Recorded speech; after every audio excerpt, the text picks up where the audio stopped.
เอ้ยวันนี้มันรูปหล่อเว้ยกูไม่น่า ก่อนสิชื่อเขียวปลอมมาให้แล้วแบบ โอ้ฮะ ชื่อเขียวปลอมไม่ไปแล้ว เอาคือบ่ตื้อทำปลอมไหมเนี่ย บ่อยู่ว่าแล้วมีแล้ว ฮะ แล้วบ่มีแต่เขียวนะ บอกว่าเพิ่นบ่สู้แล้วมึงก็เอาหำกูไปนี่ก็ได้อะหำนี่ บ่ หำที่กูตากไว้นะ น้อยกด แม่นบ่ ก็ตาผมต้องกูแล้วเสาไฟฟ้ากูแล้ว ก็เป็นบ้าเด้อเสาไฟฟ้าปีนอ๋อสายเน็ตอันสายโทรศัพท์ติเอ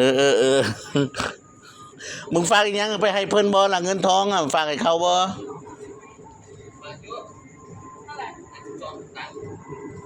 ตังค์ให้ตาใส่มือละเท่าใด4 ตังค์ก็พอเนาะตาเอ้ยเพราะว่าหลานที่รักก็เป็นจังซี่แหละมันก็ฝากเงินฝากทองหาลูกหาหลานหาตาเอาแค่นี้แหละ